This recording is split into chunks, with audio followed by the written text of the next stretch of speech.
ভাইরা আমার, এই যে ওয়াকাফের সম্পত্তি, এই লড়াই আপনার আমার মসজিদ মাদ্রাসার লড়াই, কথা ঠিক না ভুল বলে?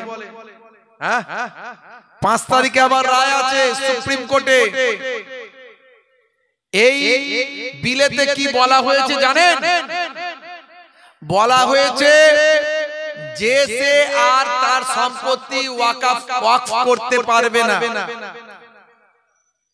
তাহলে ওয়াকফ করতে গেলে বলছে 5 বছর আগে নামাজ কালাম ইবাদত বندگی ঠিকভাবে করতে হবে। প্র্যাকটিসিং ইসলাম মানে ইসলামের প্র্যাকটিস তার থাকতে হবে। যদি 5 বছর তার ইসলামের প্র্যাকটিস ঠিকঠাক থাকে, ওই বাবুরা যদি মনে করে যে হ্যাঁ ইসলামের প্র্যাকটিস আছে, এবারে মনে করলো যে আমি ওয়াকফের সম্পত্তি দেব, আমি ওয়াকফ করব, তখন সে করতে পারবে, তার আগে পারবে না। তার মানে যদি মনে করে কোন অমুসলিম ভাই যে আমি মুসলমানদের ডেভেলপমেন্টের জন্য, মুসলিম সমাজ অনেক পিছিয়ে, শিক্ষা দীক্ষায় এখনো তো অনেক পিছিয়ে, স্বাস্থ্যে উন্নতিতে, যেমন হিন্দু ভাইরা অনেক উন্নতি, তাদের অনেক ডেভেলপমেন্ট, তাদের শিক্ষা দীক্ষায় দেখুন আর আমাদের শিক্ষা দীক্ষায় দেখুন, আগের থেকে আমাদের ডেভেলপমেন্ট হয়েছে। কিন্তু যদি অর্থনৈতিক পরিকাঠামোর দিক থেকে দেখেন, 80% মুসলমান তারা কিন্তু অনেক পুয়ার, মাত্র 20% মুসলমান ধনী। তাহলে যদি কোন হিন্দু খ্রিস্টান জৈন বৌদ্ধ মনে করে যে আমার অনেক সম্পত্তি আছে, আমি কিছুটা সম্পত্তি মুসলমানদের উন্নতির জন্য দেব, ওয়াকফ করব, আর দিতে পারবে না। বলছে 5 বছর প্র্যাকটিসিং মুসলিম হতে হবে তাকে। তার মানে 5 বছর নামাজ কালাম ইসলাম মেনে চলতে হবে, তাহলে অন্য ধর্মের মানুষ আর ওয়াকফ করতে পারবে না। এটা একটা। 2 নাম্বার হলো কি বলছে, একটা কমিটি হবে, একটা কমিটি হবে, সেই কমিটিতে প্রায় 20-22 জনের একটা কমিটি হবে। সেখানে মাত্র 8 জন মুসলিম থাকবে আর 12 জন অমুসলিম থাকবে। ভাবতে পারেন, আপনার বাপ 14 পুরুষের দেওয়া সম্পত্তি, ওয়াকফ করা সম্পত্তি, আফটার জেনারেশন গরিব দুস্থ অসহায় মুসলমানদের উন্নতির জন্য দেওয়া সম্পত্তি, সেই সম্পত্তি কেমন ভাবে ইউটিলাইজ করবেন, ব্যবহার করবেন, তার জন্য বলছে 8 জন মুসলমান থাকবে আর বাকি 12 জন অমুসলিম থাকবে। আচ্ছা বলুন তো, আমার কারোর উপর রাগতাপ নাই, এটা যদি অন্য ক্ষেত্রে হয় কি সম্ভব? যদি খ্রিস্টানদের গির্জার যে সম্পত্তি আছে সেই সম্পত্তিতে মুসলমানদের কমিটিতে ঢোকানো হবে কি না? আমার হিন্দু ভাইদের যে দেবত্ব সম্পত্তি আছে, যে মন্দিরের ট্রাস্টের সম্পত্তি আছে, সেই ট্রাস্টের মন্দিরের সম্পত্তিতে এই রকম মুসলমান ভাইদেরকে সেই কমিটিতে রাখা হবে। হবে কি যে 12 জন মুসলমান থাকবে আর 8 জন সেই সম্প্রদায়ের মানুষ থাকবে? এরকম হবে? কখনোই হবে না। তাহলে এটা কি করে মুসলমানরা মেনে নিতে পারে? ভাইরা আমার, তরুণ যুবকেরা আমার, মুরব্বিয়ানেরা আমার, এই রকম বেশ কিছু আইন করা হয়েছে। এই ওয়াকফের নতুন সংশোধনী বিল যেটা এসেছে, এর দ্বারাই আমার আপনার মসজিদ, মাদ্রাসা, ঈদগাহ, গোরস্থান, আপনারা দেখেছেন এই আইনটা শুধু পাস হতে দেরি হয়েছে, এখনো ইমপ্লিমেন্ট হয়নি, নোটিফিকেশন জারি হয়নি, বাস্তবায়িত হয়নি। তার আগে বহু মাদ্রাসা সিল করে দিয়েছে, অনেক গোরস্থান ভেঙে গুড়িয়ে দিয়েছে। আপনারা দেখেছেন কি অবস্থা হয়েছে। এর জন্য কি করতে হবে? এই আইন প্রত্যাহার করানোর জন্য কি করতে হবে না? আমাদেরকে দুটো পথ অবলম্বন করতে হবে। একটা হলো আইনি পথ, যেমন সুপ্রিম কোর্টে লড়াই করা হচ্ছে, বেশি বেশি লড়াই করতে হবে, মামলা করতে হবে। তার সঙ্গে সঙ্গে গণতান্ত্রিক পদ্ধতিতে সংবিধানকে মান্যতা দিয়ে শান্তিপূর্ণ দীর্ঘমেয়াদী আন্দোলন করতে হবে। প্রয়োজন হলে কৃষক আন্দোলনের মতো দিল্লির যন্তর মন্তরে গিয়ে বছরের পর বছর খাবার দাবার নিয়ে গিয়ে সেখানে থাকতে হবে, আন্দোলন করতে হবে। শুধু তাই নয়, ভারতবর্ষের 28টা রাজ্যের 28টা রাজধানীতে বছরের পর বছর প্রয়োজন হলে আমার আপনার ঘরে দুজন একজন ছেলে প্রত্যেক দিন যাতায়াত করে থেকে এই আন্দোলনকে জারি রেখে বুঝিয়ে দিতে হবে যে আমরা আন্দোলন জারি রেখেছি, জীবন চলে গেলেও আন্দোলন বন্ধ করব না। এটা আমাদের মাদ্রাসা মসজিদ গোরস্থান বাঁচানোর লড়াই। এই লড়াইয়ে যদি আমাদের জীবন পর্যন্ত উৎসর্গ করতে হয়, আমরা মুসলমানেরা করতে রাজি আছি। কারা কারা প্রস্তুত আছেন হাত তুলে দেখান তো দেখি। মাশাআল্লাহ, নারে তাকবীর, নারে তাকবীর। যদি আমরা মন থেকে পারি তবে, আর এই আইন যদি বাস্তবায়িত হয়ে যায় তাহলে মাথায় রাখবেন আগামী দিন এমন আইন আরো আসছে যেখানে আমার আপনার ভোটাধিকার আর থাকবে না। আপনি আর ভোট দেওয়ার ক্ষমতা থাকবেন না। বুঝতে পারছেন? ওয়ান নেশন ওয়ান ভোট এই আইন আসছে। বুঝতে পারছেন? ভাইরা আমার, তরুণ যুবকেরা আমার, মুরব্বিয়ানেরা আমার, ব্রিগেড সমাবেশ আছে আগামী 26 তারিখ। এই নিয়ে অনেক বিভ্রান্ত চলছে। কেউ বলছেন আমি যাব না, কেউ বলছেন আমি আসছি না, কোন নেতা মন্ত্রী বলছে আসবেন না, বিভিন্ন জন বিভিন্ন রকম কথা বলছেন। কে ডাকলো, কে আসতে বললো, কে যেতে বললো, এটা বড় কথা নয়। বড় কথা হলো সারা পশ্চিমবঙ্গের মুসলমান যদি যায় সেখানে, তাহলে দিল্লির বাবুরা বুঝতে পারবে যে মুসলমানরা ঐক্যবদ্ধ হয়েছে, এরা একত্রিত হয়েছে। এরা একত্রিত হলে এদের আন্দোলন জোরদার হবে, দিল্লির মসনদ পর্যন্ত কেঁপে উঠবে ব্রিগেডের ময়দান থেকে ইনশাআল্লাহ। কিন্তু দুর্ভাগ্য, এখানেও যদি আমরা বিভাজন হয়ে যাই মুশকিল। এটা তো কারো বিয়ে বাড়ির ব্যাপার নয় যে দাওয়াত দিয়ে খাতির করে নিয়ে যেতে হবে, সবাইকে যেতে হবে। বুঝতে পারছেন ভাইরা আমার, তরুণ যুবকেরা আমার, আমি ছোট হুজুর পীর কেবলার নাতি, পীরনগরী হুজুর পীর কেবলার পোতা হরিখোলা হুজুরের সাহেবজাদা মোহেবুল্লাহ হুসাইনি, যেটুকু আল্লাহ ছোটখাটো হলো একটা সম্মান কিছু আল্লাহ দিয়েছেন, তা আমাকে যদি না বলে তো কি হয়েছে, আমি নিজে চলে যাব। যতটুকু আমার কাছে খবর আছে, মুসলিম পার্সোনাল ল বোর্ডের সদস্যরা সবাইকে দাওয়াত দিয়েছে, কিন্তু ওই খাতির করে করে দাওয়াত দিতে হবে। বুঝতে পারছেন? হুজুর হুজুর করে স্যার স্যার করে দাওয়াত দিলে তাহলে হয়তো যাবে।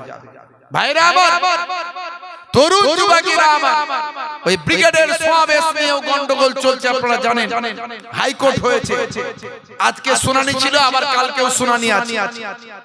তবে মুসলিম পার্সোনাল ল বোর্ডের যারা যারা দায়িত্বে আছে তারা বলছে আপনারা ভেঙে পড়বেন না, 26 তারিখে ব্রিগেডের সমাবেশ হবে, আপনারা প্রস্তুত থাকুন, আপনারা ভেঙে পড়বেন না। আগামীকাল হাইকোর্ট থেকে পারমিশন ইনশাআল্লাহ পাওয়া যাবে। মুসলিম পার্সোনাল ল বোর্ডের সদস্যরা বলছে চিন্তা করবেন না। আমার কাছেও তারা মেসেজ পাঠিয়েছে যে মানুষজনকে বলবেন হুজুর যে কোনো চিন্তা নাই, আমরা হাইকোর্ট পর্যন্ত করেছি, আর এই সমস্ত মিটিং মিছিল গুলো এইভাবেই হয়, ভেঙে পড়ার কিছু নাই। মানুষজন যেভাবে তৈরি আছে সেভাবে তৈরি থাকবেন, এবং ব্রিগেডের সমাবেশ থেকে দিল্লি পর্যন্ত আমরা বুঝিয়ে দেব যে আন্দোলন কাকে বলে ইনশাআল্লাহ। আমরা সবাই যেতে রাজি আছি তো নাকি? কারা কারা রাজি আছে হাত তুলে দেখান তো দেখি। মাশাআল্লাহ, নারে তাকবীর, নারে তাকবীর। এটা আমাদের ঈমানি দায়িত্ব। তবে তাকবীরের স্লোগান, কালা কানুনের বিরুদ্ধে স্লোগান গলা ছেড়ে দেবেন, আর একটু ভালো করে গোশত খেয়ে যাবেন, শান্তিপূর্ণ ভাবে যাবেন। কোন কটু কথা মুখ থেকে বলবেন না। এটা হিন্দু মুসলমান খ্রিস্টান জৈনের লড়াই নয়, এটা সংবিধান বাঁচানোর লড়াই।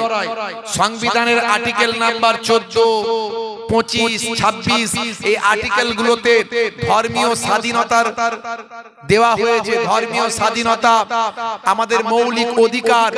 এই অধিকার ধর্মীয় আমরা আমাদের যে সম্পত্তি, সেই সম্পত্তির নিজস্ব বন্টন এগুলো করার ক্ষমতা দেওয়া হয়েছে। সেই সংবিধান থেকে এগুলোকে বাদ দিতে চাই, তার মানে সংবিধানকে পাল্টে দিতে চাই। সংবিধানকে পাল্টে দেওয়া মানে এই ভারতবর্ষের ভিতকে নষ্ট করে দেওয়া। তাই আমি আপনি শুধু একা লড়ছি না, আমার আপনার সঙ্গে লক্ষ লক্ষ হিন্দু খ্রিস্টান জৈন বৌদ্ধ আছে। মনে রাখবেন এই লড়াই সংবিধান বাঁচানোর লড়াই। আল্লাহ রাব্বুল আলামিন এই লড়াইয়ে আমাদের কামিয়াবি দান করেন, বলুন আল্লাহুম্মা আমিন। গণতান্ত্রিক পদ্ধতিতে এই লড়াই যেন আমরা জারি রাখতে পারি, বলুন আল্লাহুম্মা আমিন। হে তরুণ যুবকেরা, হে আমার বন্ধুরা, শুনে রেখে দিন বাবা, জেনে রেখে দেন হে মুসলমান, আপনাকে আমাকে পৃথিবীতে মানুষ হিসাবে আল্লাহ পাঠিয়েছেন। জীবনে একবারই পাঠিয়েছেন, আর বারবার পাঠাবেন না। এই জীবনে একবার মারা গেলে আবার আপনাকে মানুষ হিসাবে পাঠাবেন না আল্লাহ। হে তরুণ যুবকেরা, জন্ম জন্মান্তর ইসলামের মধ্যে নাই। এই জন্মের পরে আবার পৃথিবীতে আল্লাহ পাঠাবে না, 7 জন্ম আপনার হবে না। হে যুবকেরা, একবারই পৃথিবীর জমিনে এসেছেন, এখান থেকে কিছুদিন পরে আপনাকে আমাকে সারা আমার আল্লাহ কোরআন মাজিদের ভিতরে বললেন, কুল্লু নাফসিন যায়কাতুল মাউত, প্রত্যেক প্রাণী মাত্রই মৃত্যুর আস্বাদ গ্রহণ করবে। মওত যখন হবে, মৃত্যু যখন আসবে, নির্দিষ্ট সময় বলে কিছু থাকবে না। ইজা জা আজালহুম লা ইস্তাখিরুনা সাআতান ওয়া লা ইস্তাকদিমুন, মৃত্যুর যে সময় নির্ধারণ করা হয়েছে সেই সময়ের একটু এদিক ওদিক করা হবে না। হে তরুণ যুবকেরা, হে আমার বন্ধুরা, মৃত্যুর সময় যখন উপস্থিত হবে, মৃত্যুর ভয়ে যেখানে পালায়ন করো না কেন বান্দা, আইনামা তাকুনু ইউদরিকুমুল মাউত ওয়ালাউ কুনতুম ফি বুরুজিম মুশাইয়াদা, বান্দা তুমি মৃত্যুর ভয়ে সুদৃঢ় গম্বুজের ভিতর, মজবুত কেল্লার ভিতর, লোহার সিন্দুকের ভিতর যেখানেই যাও না কেন বান্দা, কেউ বাঁচার জন্য ভেলোর যায় কি যায় না? সবাই কি আর বাঁচে না? কিছু জন গিয়েও লাভ হয় না। কথা ঠিক না ভুল বলেন? কেউ বাঁচার জন্য চেন্নাই যায়। সবাই কি আর বাঁচে? বাঁচে না। আল্লাহ হায়াত রাখলে আলাদা কথা, না হলে চেন্নাই গিয়েও লাভ নাই। আমার আল্লাহ কোরআন মাজিদের ভিতরে বললেন, মৃত্যুর ভয়ে তুমি যেখানে যাও না কেন বান্দা, তুমি মজবুত কেল্লার ভিতর তুমি চলে যাও বান্দা, সুদৃঢ় গম্বুজের ভিতর চলে যাও। আমি আল্লাহ তোমাদের জানিয়ে দিই, মৃত্যুর হাত থেকে রেহাই পাবে না। হে তরুণ যুবকেরা, মরবেন তো মরবেন বাবা, আপনাকে আমাকে বাঁচতে হবে। যতদিন বাঁচবেন আল্লাহ এবং রাসূলের পথে বাঁচুন, যতদিন বাঁচবেন ততদিন হালালের পথে বাঁচুন, যতদিন বাঁচবেন ন্যায় নীতির উপর বাঁচুন। এই দুনিয়া হলো অল্প দিনের, পরকালটা হলো চিরস্থায়ী। আমার আল্লাহ অন্য জায়গায় কোরআন মাজিদের ভিতরে তাই বললেন, বাল তুসিরুনাল হায়াতাদ দুনিয়া ওয়াল আখিরাতু খায়রুম ওয়া আবকা, এই দুনিয়া ক্ষণস্থায়ী, পরকালটা হলো চিরস্থায়ী। আমরা বাঁচার চেষ্টা করি, কিন্তু বাঁচতে কি আর পারি? পারি না। আমাদেরকে মরতে সেই হবেই হবে। আমার মরণ আসিবে কখন কেউ তা জানে না, তোমার মরণ আসিবে কখন কেউ তা জানে না। আমি মরে গেলে তোমরা আমায় ভুলে যেও না, আমি মরে গেলে তোমরা আমায় ভুলে যেও না। আমার মরণ আসিবে কখন কেউ তা জানে না, তোমার মরণ আসিবে কখন কেউ তা জানে না। এই দুনিয়ায় চিরজীবন কেউ তো থাকবে না, অন্ধকার কবর যে তোমার আসল ঠিকানা। এই দুনিয়ায় চিরজীবন কেউ তো থাকবে না, অন্ধকার কবর যে তোমার আসল ঠিকানা। সেই কবরে পিতা মাতা কেউ তো আসবে না, সেই কবরে পিতা মাতা কেউ তো আসবে না। আমার মরণ আসিবে কখন কেউ তা জানে না, তোমার মরণ আসিবে কখন কেউ তা জানে না। কথা ঠিক না ভুল বলেন?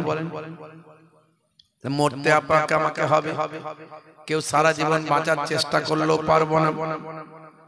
বন্ধুরা আমার, তরুণ যুবকেরা আমার, হে আমার মুরব্বিয়ানেরা, একজন ব্যক্তি আবে হায়াতের পানি পান করেছিলেন। তার নাম কি আপনাদের জানা আছে? জানেন? যিনি এখনো বেঁচে আছেন, আল্লাহ যাকে এখনো বাঁচিয়ে রেখেছেন। হে তরুণ যুবকেরা, হে আমার বন্ধুরা, হে আমার মুরব্বিয়ানেরা, শুনে রেখে দিন বাবা, একজন আবে হায়াতের পানি পান করেছিলেন, তার নাম হলো হযরতে খিজির আলাইহিস সালাম। নাম শুনেছেন? হযরতে খিজির আলাইহিস সালাম তিনি আবে হায়াতের পানি পান করেছেন, তিনি এখনো বেঁচে আছেন। এছাড়া দুনিয়ার জমিনে আর কেউ আবে হায়াতের পানি পান করতে পারেনি। অনেকেই পানি পান করার চেষ্টা করেছেন কিন্তু সন্ধান পায়নি, পানি পান করার সুযোগ হয়নি। আমি আপনিও চেষ্টা করলে পারবো না। আমার আল্লাহ সেই আবে হায়াতের পানিকে এমন ভাবে গোপন করে রেখেছেন। হে তরুণ যুবকেরা, বাদশা জুলকারনাইনের নাম শুনেছেন? পৃথিবী বিখ্যাত একজন বাদশা, বাদশা জুলকারনাইন পৃথিবী বিখ্যাত একজন বাদশা। হে তরুণ যুবকেরা, যিনি সারা পৃথিবীর, ভাই আমার, সারা পৃথিবীর বাদশাহী করতেন বাদশা জুলকারনাইন। আমার আল্লাহ তাকে এত সম্মান ইজ্জত দিয়েছিলেন, এতটা শক্তি দিয়েছিলেন, ক্ষমতা দিয়েছিলেন বাবা। হে তরুণ যুবকেরা, হে আমার বন্ধুরা, শুনে রেখে দিন, জেনে রেখে দেন, মাঝে মাঝে বাদশা জুলকারনাইনের সঙ্গে আল্লাহর ফেরেশতার কথা হতো। আল্লাহর গুরুত্বপূর্ণ বান্দা, আল্লাহ তাকে স্পেশাল পাওয়ার দিয়েছিলেন, শক্তি দিয়েছিলেন। বুঝতে পারছেন? এগুলো আল্লাহর কুদরতি বান্দা। আল্লাহ তাদের উপর রিসালাত দিয়েছেন, নবুয়ত দিয়েছেন। আল্লাহর মালায়েকা ফেরেশতার সঙ্গে বাদশা জুলকারনাইনের মাঝে মাঝে কথা হতো। হে তরুণ যুবকেরা, বাদশা জুলকারনাইন তিনি চেয়েছিলেন অনেক দিন বাঁচবেন এবং ইবাদত করবেন। তাই ফেরেশতাকে জিজ্ঞাসা করলেন, হে আসমানের ফেরেশতারা, আচ্ছা বলুন তো দেখি আসমানের ফেরেশতারা কেমন ইবাদত বন্দেগী করে? আসমানের ফেরেশতারা কেমন ইবাদত বন্দেগী করেন জানেন? কত ফেরেশতা আছে জানা আছে? বন্ধুরা আমার, তরুণ যুবকেরা আমার, আসমানের ফেরেশতাদের সংখ্যা পৃথিবীর কোন মানুষ জানে না। হে তরুণ যুবকেরা, আমার আল্লাহর ইবাদতে ফেরেশতারা লিপ্ত আছে। আসমানের ফেরেশতা বাদশা জুলকারনাইনকে বললেন, হুজুর, যে ফেরেশতা যে কাজে লিপ্ত আছে সেই কাজে সেই ইবাদতে এর মধ্যে তিনি আছেন। কেউ যদি রুকুতে দাঁড়িয়ে থাকেন তিনি রুকুতে আছেন, কেউ যদি সিজদায় পড়ে থাকেন তিনি সিজদায় আছেন, কেউ যদি জিকির করেন তো জিকিরই করছেন। আল্লাহর মালায়েকা ফেরেশতারা যে যে কাজে লিপ্ত আছেন সেই ইবাদতে কিয়ামত পর্যন্ত তারা থাকবে। জোরে হবে না? আর জোরে হবে না? বাদশা জুলকারনাইন বললেন, হে আসমানের ফেরেশতা শুনে রেখে দাও, আমি বাদশা জুলকারনাইনের বড় ইচ্ছা, আমি আল্লাহর ইবাদতটা সারা জীবন করব। আর যদি অনেক বেশি আমি হায়াত পেতাম তাহলে অনেক বেশি আমি আল্লাহর ইবাদতে কাটিয়ে দিতাম। আসমানের ফেরেশতা বলল, হুজুর, আমি আসমানে ফেরেশতাদের ভিতরে শিখ শুনেছি পৃথিবীর এক প্রান্তে একটা পাহাড় আছে, পাহাড়টার নাম হলো কোকেসাস।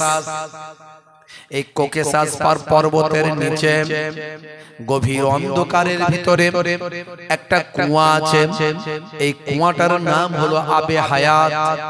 এই আবে হায়াতের কুয়ার পানি যদি কোনো ব্যক্তি পান করে, যে কুয়াটার পানি হলো দুধের থেকে সাদা আর মধুর চেয়ে মিষ্টি, এই কুয়ার পানি যদি একবার কেউ পান করে সে আর সারাটা জীবন মরবে না, সারা জীবন আমার আল্লাহ তাআলা হায়াতটা বাড়িয়ে দেবে। হে তরুণ যুবকেরা, বাদশা জুলকারনাইন বলল, আমি ইবাদত করতে চাই, সারা জীবন বাঁচতে চাই, আমি আবে হায়াতের পানি তাহলে পান করতে চাই। আমি যদি আবে হায়াতের পানিটা যদি পান করতে পারি, আমি আমার মহান প্রভু আমার আল্লাহ ইবাদতটা সারাটা জীবন ধরে করতে পারবো। সবচেয়ে বেশি ইবাদত আমি করতে পারবো, আমার রবের ইবাদত করা বন্ধ আমি করব না। আমি আমার রবের ইবাদত বেশি বেশি করতে চাই, তার জন্য সারা জীবন বাঁচতে চাই, তার জন্য কিয়ামত পর্যন্ত আমি বাঁচতে চাই, কিয়ামত পর্যন্ত আমার প্রভুর ইবাদতটা আমি করতে চাই। যদি আমার প্রভু আমাকে দয়া করে আবে হায়াতের পানি পান করার সুযোগ দেন। হে তরুণ যুবকেরা, এই বলে তিনি ফেরেশতার থেকে বিদায় নিয়ে রাজপ্রাসাদে চলে গেলেন। কবি সংক্ষেপ করে বলছি, আমাদের অল্প দিনের জিন্দেগি, আমরা তো আর আবে হায়াতের পানি পান করতে পারবো না। অল্প দিনের জিন্দেগি, গোর গোর সওয়াল গোর গোর জবাব। হে তরুণ যুবকেরা শুনে রেখে দেন, আমার আল্লাহ বলছেন মরতে তোমাকে হবে, মৃত্যু ছাড়া কেউ রেহাই পাবে না। কুল্লু নাফসিন যায়কাতুল মউত, তো মরবে যখন বান্দা মৃত্যুর জন্য তৈরি হয়ে যাও। মৃত্যুর জন্য তৈরি হও। কতটা তৈরি হয়েছি একবার ভাবুন তো দেখি, কতটা আমরা তৈরি হয়েছি মৃত্যুর জন্য প্রস্তুত হয়েছি, কতটা আমরা নিজেদের সম্পদ গচ্ছিত করতে পেরেছি। একবার চিন্তা করুন, একবার ভাবুন। হে তরুণ যুবকেরা, মৃত্যুর জন্য যদি তৈরি হতে পারে, শুনে রেখে দেন, আপনাকে একটা সুন্দর পদ্ধতি বলে দিই, একটা সুন্দর সূত্র আপনাকে শিখিয়ে দিই। মিনিমাম ইবাদতটা আপনাকে করতেই হবে। আপনাকে সর্বপ্রথম ঈমানদার হতে হবে, তারপরে আপনাকে ইবাদত আমলওয়ালা হতে হবে। মিনিমাম ইবাদত আমলটা আপনাকে করতে হবে। মিনিমাম ইবাদত আমল বলতে 5 ওয়াক্ত নামাজটা আপনাকে পড়তে হবে, বছরে 1 মাস রমজানের রোজাটা রাখতে হবে, আল্লাহর হুকুমগুলো ডিউটিগুলো আপনাকে পালন করতে হবে।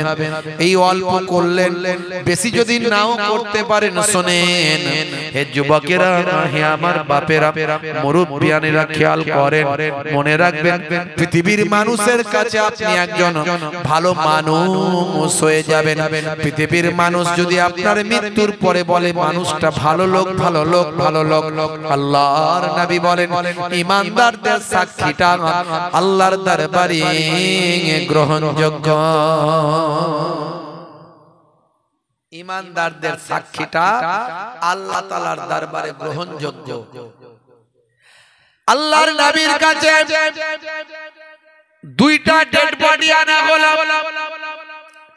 একটা ডেড বডিকে আল্লাহর নবীর সাহাবীরা বললেন, ইয়া রাসূলুল্লাহ, হাবিবাল্লাহ, এই যে ডেড বডিটা দেখছেন হুজুর, এই ডেড বডিটা বিরাট ইবাদত বন্দেগী বেশি ছিল না, যেটুকু 5 ওয়াক্ত নামাজ, বছরে 1 মাস রমজানের রোজা, যেটুকু সামান্য ইবাদত বন্দেগী কম্পালসারি, যেগুলো বাধ্যতামূলক, যেগুলো সে ইবাদতগুলো তার ছিল। অতিরিক্ত নামাজ, অতিরিক্ত রোজা, অতিরিক্ত হজ যাকাত, অতিরিক্ত তেলাওয়াত, অতিরিক্ত ইবাদত, নফল নামাজ, নফল রোজা, এমন কিছু তার বেশি ছিল না। তবে ইয়া রাসূলুল্লাহ, হাবিবাল্লাহ, এই বান্দাটি মুখের ব্যবহারটা এত ভালো ছিল, আখলাক চরিত্রটা এত ভালো ছিল, মানুষের মরা অন্তর জীবিত হয়ে যেত, মানুষের দুঃখ দুর্দশা তার ঘুচে যেত, লোকে তাকে ভালো লোক বলে জানে, মানুষের মনের দুঃখ দুর্দশা যন্ত্রণা সে মিটিয়ে দিত, মানুষ তাকে ভালো লোক, ভালো লোক বলে। ইয়া রাসূলুল্লাহ, হাবিবাল্লাহ, যার মুখের ব্যবহারে মানুষ সন্তুষ্ট হয়ে যায়, ছোটদেরকে সন্তুষ্ট করে দেয়, বড়দেরকেও সন্তুষ্ট করে দেয়, এত সুন্দর মিষ্টি ব্যবহার সে দেখাতো। আল্লাহর নবী বলেন, হে দুনিয়ার মানুষ শুনে রেখে দাও, হে আমার সাহাবীরা জেনে রেখে দাও, যাকে তোমরা মারা যাওয়ার পরে ঈমানদারীরা ভালো লোক, ভালো লোক বলে সাক্ষী দেবে, শুনে রেখে দাও, সেই বান্দা আমার আল্লাহর দরবারে ঈমানদার এবং নেককার পরহেজগার আল্লাহর দরবারে জান্নাতি বান্দা হয়ে যাবে। তোমাদের মতো ঈমানদারদের সাক্ষীটা আল্লাহর দরবারে গ্রহণযোগ্য। জোরে বলুন সুবহানাল্লাহ। তাহলে মারা যাওয়ার আগে এমন হয়ে যান, লোকে যেন আপনাকে বলে ভালো লোক, ভালো মানুষ, এই সাক্ষীটা যেন ঈমানদারদের পান। এই ঈমানদারদের সাক্ষীটা যেন আপনি পান। এই ঈমানদারদের সাক্ষীটা আল্লাহর দরবারে গ্রহণযোগ্য, দয়ার নবীর হাদিস থেকে প্রমাণ। হে তরুণ যুবকেরা, হে আমার বন্ধুরা, শুনে রেখে দিন বাবা, জেনে রেখে দেন হে মুসলমান। তারপর যে কথা বলছিলাম বন্ধুরা আমার, মুরব্বিয়ানেরা আমার, এমন সময় বাদশা রাজ দরবারে চলে এলেন। রাজ দরবারে এসে তিনি তার মন্ত্রী পরিজন সঙ্গী সাথী সভাসদদের নিয়ে বসলেন। ভাই আমার, দোস্ত আমার, সকলের সঙ্গে আলোচনায় বসে গেলেন। বাদশা জুলকারনাইন, সারা পৃথিবীর বাদশা বাবা, রাজ দরবারে বসে গেছেন। বাদশা জুলকারনাইনের প্রধান উপদেষ্টা যিনি ছিলেন, তিনি আর অন্য কেউ নন, তিনি হলেন হযরতে খিজির আলাইহিস সালাম। হে তরুণ যুবকেরা, হে আমার বন্ধুরা, হে আমার মুরব্বিয়ানেরা, শুনে রেখে দিন বাবা, ভাইরা আমার, তরুণ যুবকেরা আমার, সভাসদদের নিয়ে আলোচনা শুরু করলেন। বড় বড় বুজুর্গ ব্যক্তিরা ছিলেন, ভাইরা আমার, তরুণ যুবকেরা আমার, মুরব্বিয়ানেরা আমার, বড় বড় ব্যক্তিরা, বড় বড় বুজুর্গ আল্লাহওয়ালা মানুষেরা ছিলেন। এমন সময় সকলের সঙ্গে আলোচনা শুরু করলেন। হে আমার সভাসদগণেরা, হে আমার সঙ্গী সাথীরা, আমি আপনাদের সঙ্গে কথা বলতে চাই। আমি দীর্ঘদিন বাঁচতে চাই, দীর্ঘদিন আল্লাহর ইবাদত বندگی করতে চাই। আমি সহজে মারা যেতে চাই না। আমি জুলকারনাইন, আমি সারা জীবন বাঁচতে চাই, কিয়ামত পর্যন্ত বাঁচতে চাই এবং সবচেয়ে বেশি ইবাদত বندگی করতে চাই। অনেক নামাজ, অনেক তেলাওয়াত, অনেক ইবাদত করতে চাই। কারণ ইবাদত না করলেই আমার আল্লাহ খুশি হবেন, আর আমার আল্লাহ উপযুক্ত সম্মানটা করা হবে, আমার আল্লাহর হক আদায় করা হবে। ইবাদত ছাড়া আমার আল্লাহকে খুশি করতে পারবো না। তা আমি আল্লাহ বেশি বেশি ইবাদতটা করতে চাই। ইবাদত গুলোর মধ্যে সবচেয়ে বড় ইবাদত কি? সবচেয়ে বড় ইবাদত কি বলেন? একটু হ্যাঁ হু দেন, বলেন। ইবাদত গুলোর মধ্যে সবচেয়ে বড় ইবাদত কি একটু বলেন? কি জি? হ্যাঁ বলেন। নামাজ। মাশাআল্লাহ, একটু বলবেন তো। আপনারা কি আমার উপর রাগ করেছেন নাকি? একটু রাগ করেছেন কি জি? এবার তাকবীর দেন তো দেখি, নারে তাকবীর। আর জোরে হবে না নারে তাকবীর? আচ্ছা, এরকম আওয়াজ দিলে আমরা ওয়াকাফের সম্পত্তি ফিরে পাবো মনে হচ্ছে? পাবো মনে হচ্ছে? ও বুঝে নেবে, এদের কোনো টেম্পার নাই, এদের কোনো টেম্পার নাই। এই টেম্পারে ওরা দুই একবার একটু চিৎকার করবে, ও কিচ্ছু অসুবিধা নেই। এইরকম টেম্পার দেখালে কোনো কাজই হবে না। জোরে সোরে তাকবীর দেন, নারে তাকবীর। জোরে দিতে বললো যেরকম, আসতেও সেরকম। একটু জোরে আওয়াজ দেন না ভাই। গোস্টোস খান তো নাকি আপনারা? কি জি? না সন্ধ্যা থেকে অনেক তাকবীর দিয়েছি হুজুর, আজ পাচ্ছি না। এত আলা হয়ে যাচ্ছেন কেন? মাটি আর মানুষ, 24 পরগনার মানুষ, বসিরহাট হুজুরের পাশের মানুষ তো আপনারা নাকি? হ্যাঁ কি জি? তো সেই বসিরহাট হুজুরের পাশের মানুষ, মাটি আর মানুষ, 24 পরগনার মানুষ সব সময় হাই স্পিড।